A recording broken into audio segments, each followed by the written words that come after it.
The ground shook violently beneath Sergeant Mark Thompson's boots as he surveyed the devastation around him.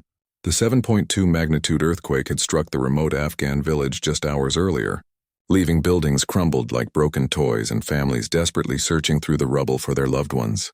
Mark had been stationed at a nearby military outpost when the tremors began, and his unit was among the first responders to arrive at the disaster zone. Dust filled the air so thick that Mark had to squint to see more than a few feet ahead. The once peaceful village now looked like a war zone, with collapsed homes and scattered belongings creating a maze of destruction. Children's cries echoed through the chaos as villagers worked frantically with their bare hands to dig through the debris. Mark's heart ached as he watched elderly men and women calling out names of family members who might be trapped beneath the ruins. As a combat medic with 3 tours of duty under his belt, Mark had seen his share of tragedy, but natural disasters always hit differently. There was no enemy to fight here, no clear battle lines, just the raw power of nature that had torn apart innocent lives in a matter of minutes. His training kicked in immediately as he began organizing rescue efforts, directing his fellow soldiers to different areas where survivors might be trapped. The team had been working for nearly 2 hours when Mark heard it, a faint whimpering, sound coming from beneath a collapsed 2-story house. He stopped and listened carefully, trying to pinpoint the source of the noise. It wasn't human, but something was definitely alive under all that concrete and timber.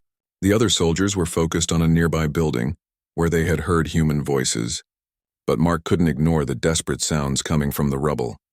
He approached the collapsed structure cautiously, testing each step to ensure the debris wouldn't shift and cause further damage. The whimpering grew stronger as he got closer, and he realized it was coming from what used to be the ground floor of the house. Mark called out to see if anyone else could hear the sounds, but the noise of the ongoing rescue operation drowned out his voice. Getting down on his hands and knees, Mark began carefully moving smaller pieces of debris, creating a small opening toward the source of the sound. The whimpering stopped suddenly, and for a moment Mark worried that whatever was trapped had given up hope. Then he saw it, a pair of dark, frightened eyes staring back at him from deep within the rubble. It was a dog, a medium-sized mixed breed with golden and brown fur, trapped beneath a fallen beam that had created a small pocket of safety. The dog's tail wagged weakly when it saw Mark's face, but the animal was clearly exhausted and possibly injured. Mark could see that the beam was pinning the dog's hind legs and there was blood matted in its fur. The space was too small for Mark to crawl through, and moving the wrong piece of debris could cause the entire section to collapse further, potentially crushing the trapped animal. Mark knew he had a choice to make. His commanding officer had ordered the unit to focus on human casualties first, which made perfect sense from a military standpoint. But looking into those trusting eyes, Mark couldn't bring himself to walk away. This dog had survived the earthquake and was fighting to stay alive, just like any other survivor. The animal had probably been someone's beloved pet, maybe a child's best friend, and deserved a chance at rescue just as much as anyone else. He radioed his team leader to report the situation, explaining that he had found a trapped animal and requested permission to attempt a rescue. The response was predictable: focus on human lives first, return to help the dog only if time permitted. Mark understood the logic, but something deep inside him rebelled against abandoning the helpless creature. He had joined the military to protect and serve, and in that moment, this frightened dog needed protection more than anything else in the world, making a decision that would change both their lives forever. Mark told his team he would catch up with them shortly and began the delicate process of planning the dog's rescue. He studied the debris carefully, identifying which pieces he could safely move without causing a collapse. The dog watched his every movement, seeming to understand that this stranger in uniform was trying to help. As Mark worked, he talked softly to the animal, hoping his voice would provide some comfort. He had always been good with animals back home in Montana, where his family had raised cattle and horses. There was something about the trust animals placed in humans that had always moved him deeply, and this moment was no different. The dog's eyes never left his face, and Mark could see a glimmer of hope returning to the exhausted animal. The rescue operation proved more challenging than Mark had initially anticipated. Every piece of debris he removed seemed to shift the weight distribution, threatening to collapse the small air pocket that was keeping the dog alive. Mark worked, with the precision of a surgeon, testing each movement before committing to it. Sweat dripped down his face despite the cool mountain air, and his hands shook slightly from the adrenaline coursing through his system. After 45 minutes of painstaking work, Mark had created an opening just large enough to reach the dog. The animal had remained remarkably calm throughout the process, as if it understood that any sudden movement could be disastrous. When Mark finally extended his hand toward the trapped dog, the animal's tail began wagging more vigorously, and it attempted to lick his fingers through the small gap. The beam pinning the dog's legs was heavier than Mark had hoped, but not impossible to move with the right leverage. Using a piece of rebar as a makeshift lever, he managed to lift the beam just enough for the dog to pull its legs free. The animal cried out in pain as it moved, and Mark could see that its left hind leg was badly injured, possibly broken. But the dog was alive, conscious, and free from the rubble that had been its prison for hours. Carefully, Mark coaxed the dog toward the opening he had created. The animal was weak and frightened, but it seemed to trust this soldier who had risked so much to save its life. Mark spoke softly in English, knowing the dog probably couldn't understand his words, but hoping his tone would convey safety and comfort. Slowly, inch by inch, the dog crawled toward freedom. When the dog finally emerged from the rubble, Mark got his first good look at the animal that had captured his attention so completely. It was a beautiful mixed breed, probably part German Shepherd and part local village dog, with intelligent brown eyes and a coat that would have been stunning if not for the dust and blood. The dog was thin, suggesting it might have been a stray, or that its family had been struggling to feed it even before the earthquake. Mark quickly assessed the dog's injuries using his medical training. The left hind leg was definitely fractured, and there were several cuts and scrapes, but nothing that appeared life-threatening with proper care. The dog allowed Mark to examine it without resistance, seeming to understand that this human was trying to help. Mark tore strips from his own undershirt to create makeshift bandages, carefully wrapping the worst of the wounds. As he worked, Mark realized he faced a new dilemma. Military regulations were clear about not adopting local animals, especially in an active deployment zone. The practical concerns were valid. Animals could carry diseases, require resources that were meant for the mission, and create emotional attachments that might compromise a soldier's judgment. But looking at this brave survivor, Mark couldn't. Imagine simply walking away and leaving it to fend for itself with a broken leg in a disaster zone. The dog seemed to sense Mark's internal struggle. It rested its head against his leg and looked up at him with eyes that seemed to say, "Please don't leave me." Mark had never been particularly emotional, but something about this moment broke through his usual stoic demeanor. This dog had survived an earthquake, remained calm during a dangerous rescue, and shown nothing but trust and gratitude toward its rescuer. How could he abandon such a remarkable creature? Mark made another decision that would complicate his life significantly. He would take the dog back to the base, at least temporarily, and figure out what to do from there. He knew he would face disciplinary action from his superiors, but he also knew he would never forgive himself if he walked away. Using his communications equipment, he radioed for a medical evacuation for himself, claiming he had sustained minor injuries that needed attention back at base. The helicopter ride back to the outpost was tense. Mark had wrapped the dog in his jacket and held it close to his chest, feeling its rapid heartbeat gradually slow as the animal relaxed in his arms. The other soldiers on the helicopter looked at him with a mixture of amusement and concern, but nobody said anything during the flight. They all understood the emotional toll that rescue operations could take, and if Mark needed to save this dog to process what he had witnessed in the village, they weren't going to judge him for it. Back at the base, Mark carried the dog to the medical tent where the field medics looked at him with surprise and more than a little skepticism. Saving animals wasn't exactly standard military procedure, and Mark knew he was pushing boundaries that could get him into serious trouble. But the medics were good people, and when they saw the dog's condition and heard the story of the rescue, they agreed to help treat its injuries properly. The base veterinarian, a civilian contractor who usually dealt with military working dogs, was called in to examine Mark's rescue. Dr. Sarah Mitchell had been working with animals in conflict zones for over a decade, and she had seen plenty of soldiers form attachments to local animals. She examined the dog thoroughly, confirming Mark's assessment of the injuries and providing proper medical treatment, including antibiotics and pain medication. As Dr. Mitchell worked, she asked Mark about his plans for the dog. The question hit him like a cold splash of reality. He had been so focused on the rescue and immediate medical care that he hadn't really thought through the long-term implications of his actions. Military regulations aside, what would happen to this dog when his deployment ended? How could he care for an animal in a war zone? And what would his commanding officers say when they learned about his unauthorized rescue mission? Word of Mark's rescue spread quickly through the base, creating a divide among the soldiers and officers. Some admired his compassion and bravery, while others worried about the precedent it might set and the potential consequences for unit discipline.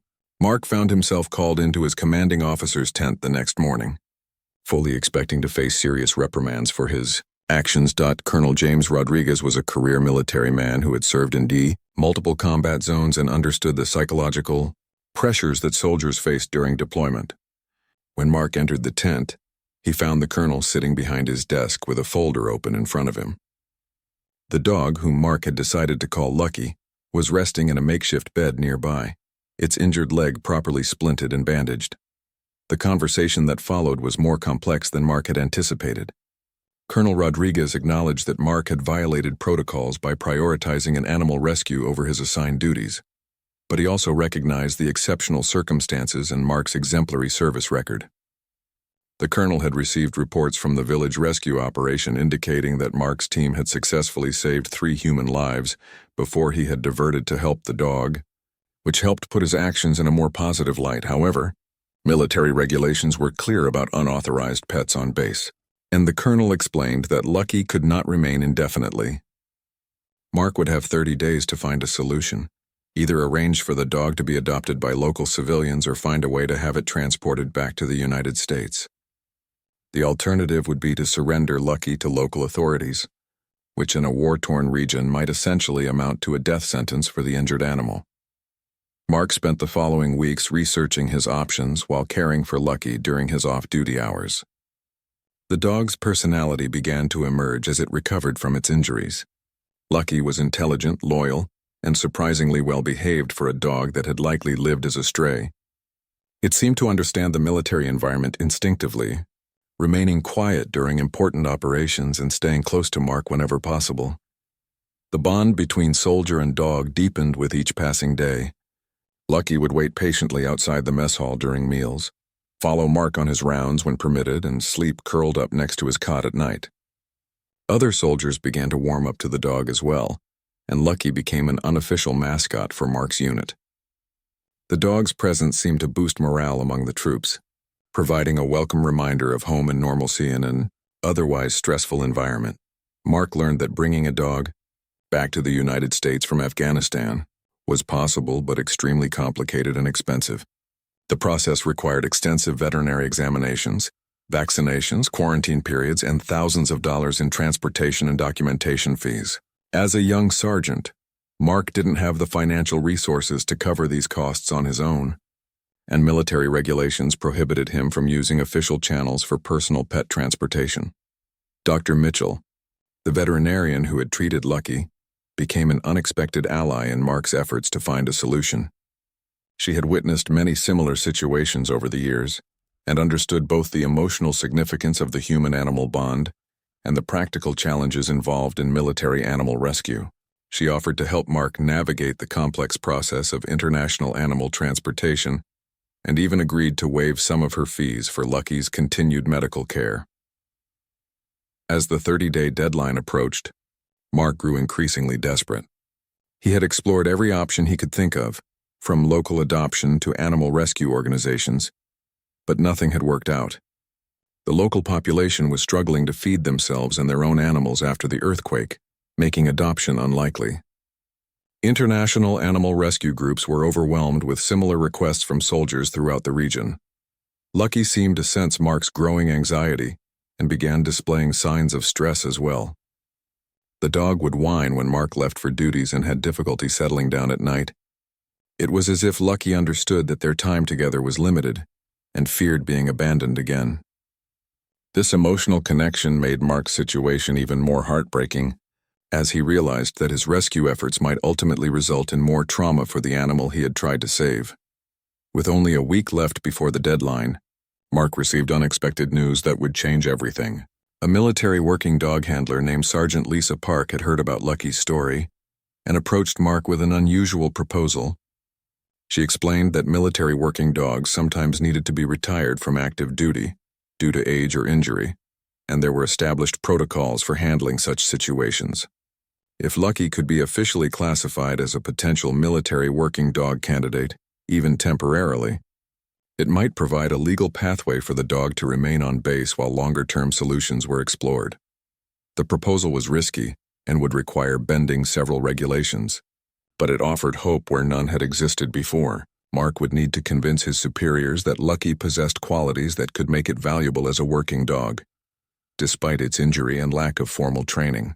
More importantly, he would need to prove that the dog's presence served a legitimate military purpose, rather than simply fulfilling his personal desire to keep a pet. Mark began documenting Lucky's behavior and abilities, noting the dog's intelligence, trainability, and positive impact on troop morale. He organized informal demonstrations where Lucky performed basic commands and showed its ability to remain calm under stress. Several soldiers provided written statements supporting the idea that Lucky's presence had improved their psychological well-being during a difficult deployment.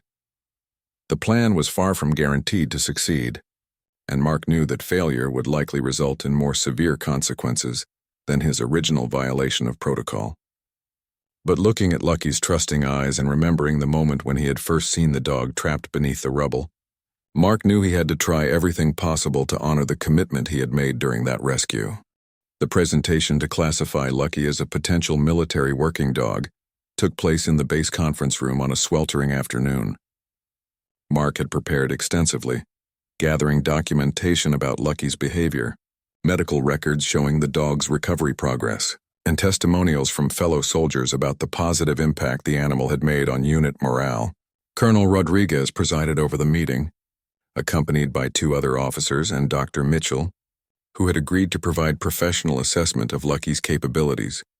Mark's hands trembled slightly as he began his presentation, knowing that Lucky's fate hung in the balance. He explained how the dog had demonstrated remarkable intelligence and adaptability in the weeks since the rescue, learning basic commands quickly and showing an intuitive understanding of military protocols. Lucky had never disrupted operations, had remained calm during mortar attacks, and had even alerted soldiers to approaching vehicles on several occasions. The demonstration that followed was crucial to their case.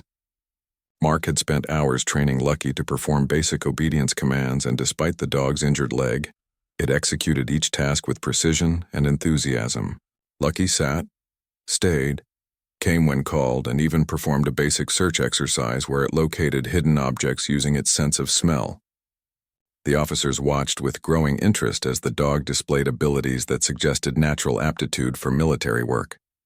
Dr. Mitchell provided medical testimony about Lucky's recovery, explaining that while the dog's injured leg would always be somewhat weaker than normal, it did not prevent the animal from performing most physical activities. She emphasized that many successful military working dogs had overcome similar injuries and continued to serve effectively in roles that emphasized intelligence and training over pure physical capability.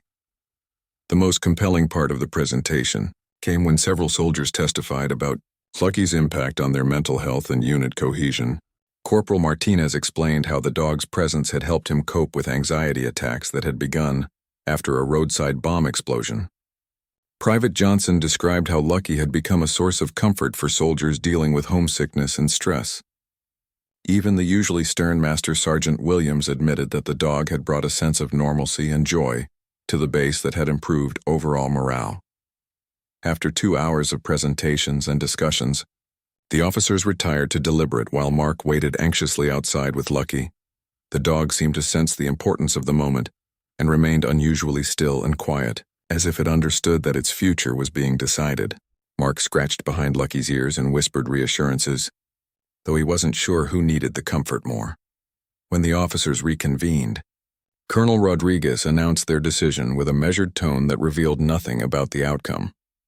Lucky would be granted a temporary classification as a morale and welfare support animal, rather than a full military working dog, which would allow the dog to remain on base for the remainder of Mark's deployment. However, this classification came with strict conditions and would not solve the ultimate problem of what would happen when Mark's tour of duty ended.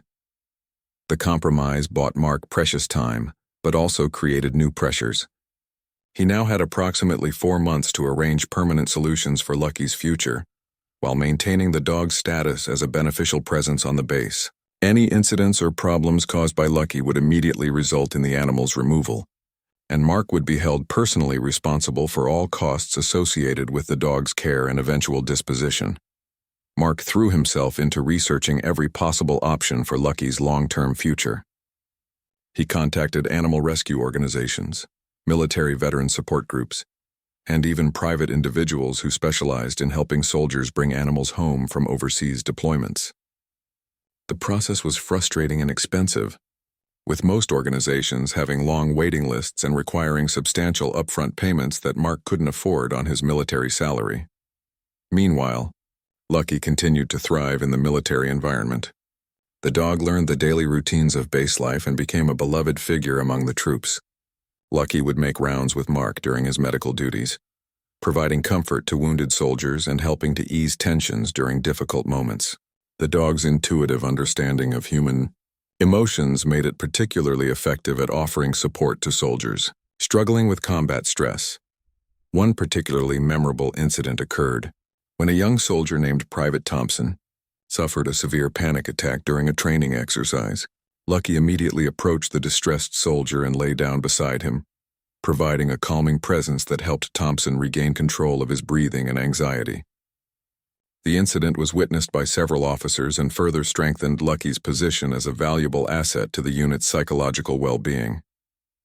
As weeks turned into months, Mark began to realize that his relationship with Lucky had become about more than just saving one dog from an earthquake. The experience had taught him about responsibility, compassion, and the unexpected ways that life could change direction in a single moment. Lucky had transformed from a rescue mission into a symbol of hope and resilience that had touched the lives of dozens of soldiers. However, the approaching end of Mark's deployment created an urgent timeline for finding a permanent solution. Traditional adoption within Afghanistan remained unlikely due to the ongoing conflict and economic instability. International transport was still prohibitively expensive, and Mark had been unable to secure sufficient funding despite numerous fundraising attempts among his fellow soldiers. The breakthrough came from an unexpected source. A military correspondent who had been documenting life at the base heard Lucky's story and decided to write an article about the dog's rescue and subsequent impact on troop morale. The story was picked up by several major news outlets back in the United States, generating significant public interest and sympathy for Mark and Lucky's situation. The media attention brought Lucky's story to the notice of a non-profit organization called Veterans and Pets United, which specialized in helping military personnel bring animals home from overseas deployments. The organization had been founded by a former Marine who had faced similar challenges when trying to bring a dog home from Iraq, and they understood both the emotional significance and practical obstacles involved in such efforts. The phone call from Veterans and Pets United came on a Thursday morning, while Mark was conducting medical rounds. Sarah Henderson, the organization's director, had read the news article about Lucky and was moved by the story of the earthquake rescue and the bond that had formed between soldier and dog. She explained that her organization had helped over 200 military personnel bring animals home from deployment zones, and she was willing to take on Lucky's case at no cost to Mark. The catch, however, was timing. Veterans and Pets United operated on a strict schedule coordinated with international transport companies and quarantine facilities. They had one available slot in their next transport operation, which was scheduled to depart in just 3 weeks. If Mark couldn't complete all the necessary paperwork and medical requirements by that deadline, Lucky would have to wait another 6 months for the next available opportunity. Mark's deployment was scheduled to end in 5 weeks, leaving a narrow window for success but also creating the possibility that he and Lucky might travel to the United States on completely different timelines. The complexity of coordinating Lucky's transport with Mark's own departure added layers of stress to an already challenging situation, but it also offered the first realistic hope for a positive outcome that Mark had experienced in months. The next 3 weeks became a whirlwind of activity as Mark worked frantically to complete Lucky's transport requirements. The dog needed extensive veterinary examinations to prove it was healthy and free from diseases that could pose risks to animals or humans in the United States. Blood tests, vaccinations, and parasite treatments had to be completed according to strict international protocols, with each step documented and certified by qualified veterinarians. Dr. Mitchell became instrumental in navigating these requirements, working closely with Mark to ensure that every medical procedure was completed correctly and on schedule. She had dealt with similar transport cases before and understood the importance of precise documentation and timing. Lucky endured the medical procedures with remarkable patience, seeming to understand that these uncomfortable experiences were necessary steps toward an important goal. The paperwork proved even more challenging than the medical requirements. Mark had to provide detailed documentation about Lucky's rescue, proving that the dog had not been stolen from local owners and establishing a legal basis for his ownership. He needed letters from his commanding officers confirming his military status and deployment history, as well as proof of his ability to care for the animal once they both returned to the United States. Most complicated of all was arranging Lucky's quarantine period, which was required before the dog could be released to Mark in the United States. The quarantine facility in Virginia required advance payment and specific documentation about Lucky's travel itinerary, health status, and final destination. Mark had to provide details about his post-deployment housing situation and prove that he would be able to provide appropriate care for a dog with Lucky's medical history. As the deadline approached, Mark faced several setbacks that threatened to derail the entire operation. One of Lucky's blood tests came back with questionable results that required retesting and a delay of several days. A bureaucratic mix-up at the quarantine facility temporarily lost Lucky's reservation, requiring urgent intervention from Veterans and Pets United to secure alternative arrangements. Most stressful of all, Mark received word that his own deployment schedule had been extended by 1 week due to operational requirements. The extension of Mark's deployment meant that he would not be able to accompany Lucky on the transport flight or be present when the dog arrived in quarantine. Lucky would have to make the journey alone, trusting in the care of strangers during what would undoubtedly be a frightening and confusing experience. The thought of Lucky traveling without him broke Mark's heart, but he knew it was their only chance for a successful reunion in the United States. 3 days before Lucky's scheduled departure, Mark received devastating news that would test his resolve like nothing before. Dr. Mitchell discovered during a final health examination that Lucky had developed a minor infection that, while not serious, would prevent the dog from traveling according to international health regulations. The infection could be treated with antibiotics, but the treatment period would extend beyond the transport deadline. Mark felt his world collapsing as he realized that months of effort and planning might be wasted because of a simple medical issue that had emerged at the worst possible time. Lucky seemed to sense his distress and pressed close against his legs, offering comfort even while facing an uncertain future. The irony was heartbreaking. The dog that had survived an earthquake and months in a war zone might be defeated by a minor infection that would normally be considered trivial. However, Dr. Mitchell had one more card to play.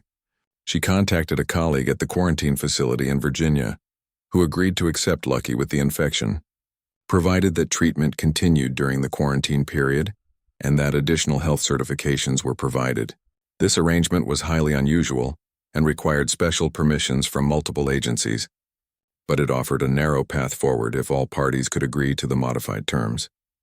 Veterans and Pets United worked around the clock to coordinate the new arrangements, calling in favors and expediting paperwork that normally required weeks to process. Sarah Henderson personally flew to Afghanistan to oversee Lucky's departure and ensure that every detail was handled correctly.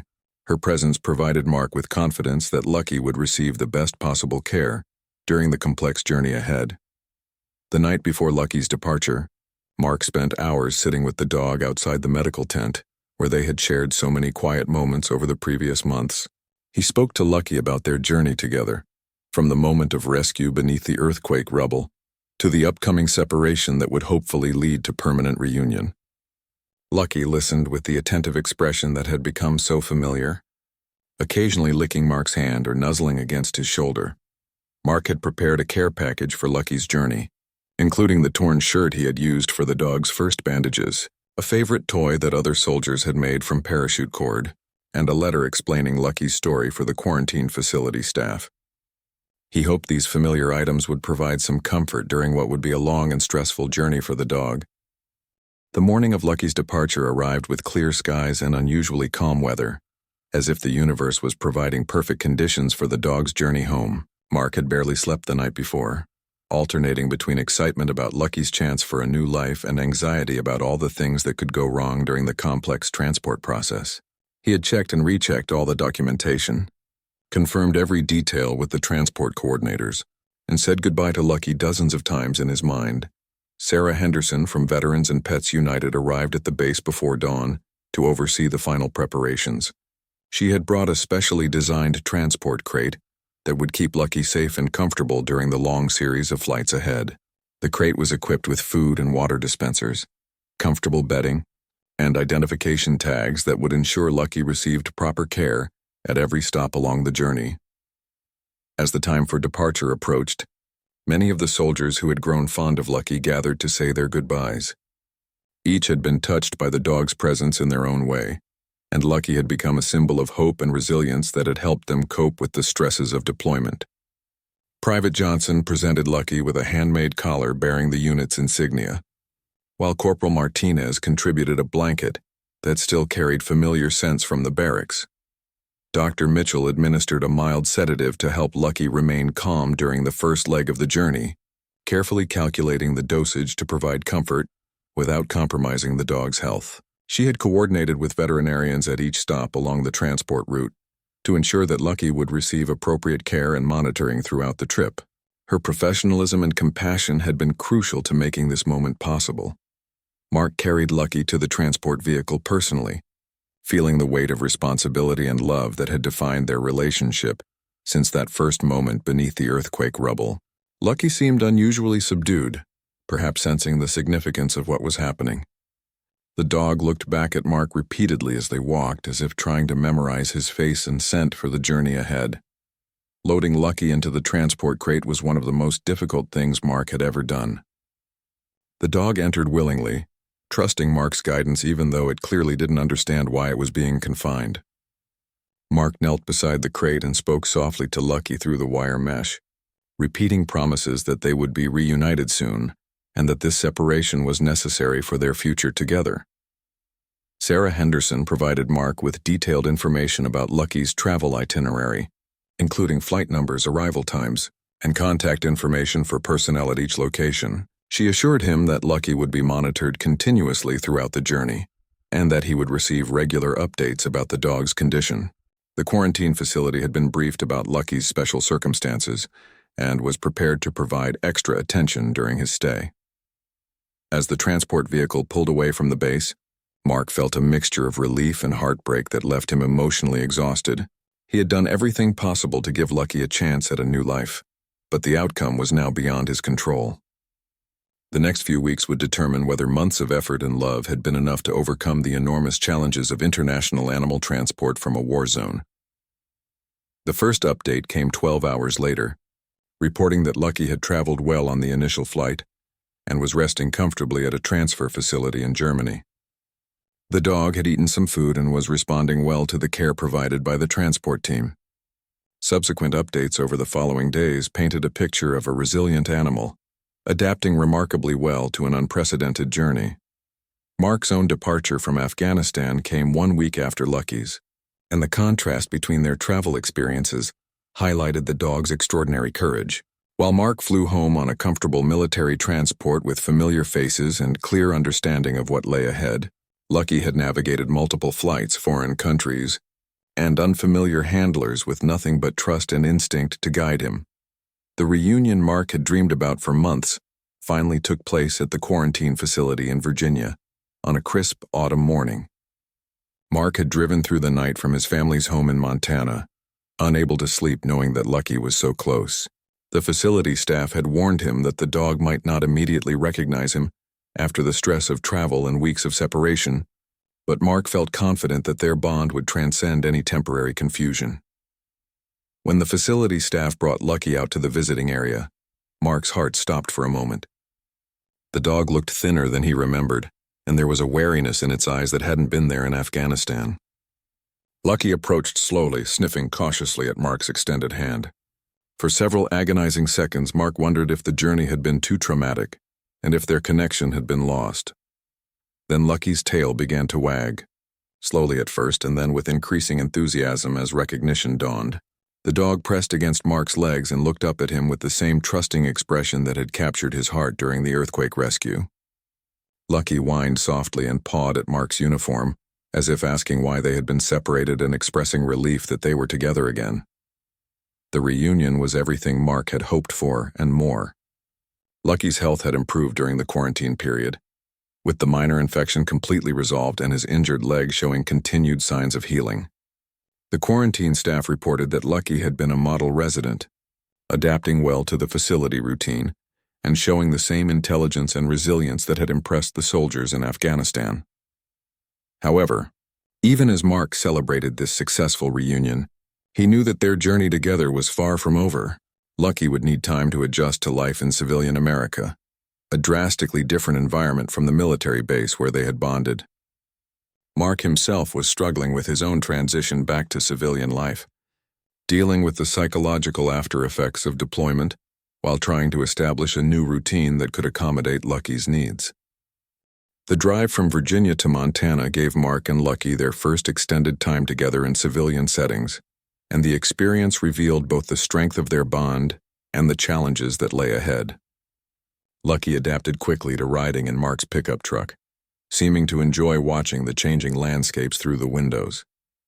However, the dog showed signs of anxiety whenever they stopped at gas stations or restaurants, clearly overwhelmed by the noise and activity of civilian life after months in the structured environment of military bases.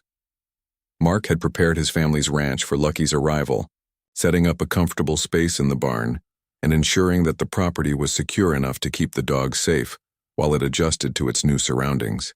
His parents, Tom and Margaret Thompson, had initially been skeptical about their son bringing home a dog from Afghanistan, but their doubts melted away the moment they met Lucky. The dog's gentle demeanor and obvious devotion to Mark touched their hearts, and they quickly understood why their son had risked so much to save this special animal. The first few weeks at the ranch were a period of adjustment for everyone involved. Lucky struggled with nightmares, often waking up whimpering and searching frantically for Mark in the darkness. The dog would pace restlessly during thunderstorms, apparently triggered by memories of the earthquake and subsequent chaos. Mark recognized these symptoms as similar to his own post-traumatic stress reactions, and he found that caring for Lucky's emotional needs helped him process his own difficult experiences. Dr. Jennifer Walsh, a local veterinarian who specialized in working with military and police dogs, became an invaluable resource during this transition period. She explained that Lucky's behaviors were normal responses to trauma, and that with patience and consistency, the dog would likely overcome most of these challenges. Dr. Walsh recommended a structured routine that would help Lucky feel secure while gradually exposing the dog to new experiences in controlled ways. Mark threw himself into Lucky's rehabilitation, with the same dedication he had shown during the bath, rescue and transport process. They established daily routines that included long walks around the ranch, basic training exercises that reinforced their bond, and quiet time together that helped both of them heal from their shared experiences. Lucky's injured leg continued to improve, and the dog learned to navigate the ranch terrain with confidence despite the permanent slight limp. The breakthrough in Lucky's adjustment came during a visit from Mark's nephew, 8-year-old Danny, who had autism and struggled with social interactions. Danny was immediately drawn to Lucky, and the dog seemed to sense the boy's special needs. Lucky remained perfectly calm while Danny petted him and talked to him in his quiet, repetitive manner. The interaction was so positive that Danny's parents asked if Lucky could visit their home regularly to provide companionship for their son. This experience sparked an idea that would give new purpose to both Mark and Lucky's lives. Mark began researching therapy dog programs and discovered that Lucky's temperament and training made the dog an excellent candidate for therapeutic work with children and veterans struggling with emotional trauma. The idea of Lucky helping other people heal from difficult experiences felt like a natural extension of the bond that had formed between them during their own healing process. Mark enrolled Lucky in a formal therapy dog training program, where the dog's intelligence and eagerness to please made rapid progress possible. Lucky learned to remain calm in crowded environments, respond appropriately to people in wheelchairs or using medical equipment, and provide comfort to individuals experiencing emotional distress. The training process also helped Mark develop skills in animal-assisted therapy that opened up new career possibilities for his post-military life. 6 months after their reunion, Mark and Lucky received their first official assignment as a therapy team at the local Veterans Affairs Medical Center.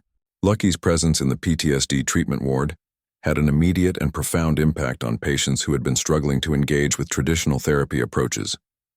Veterans who had been withdrawn and uncommunicative began opening up when Lucky was present, finding that the dog's non-judgmental presence made it easier to discuss difficult experiences.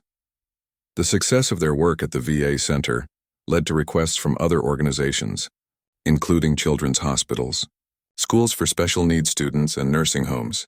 Lucky seemed to understand intuitively what each person needed, providing gentle comfort to some individuals while offering playful energy to others.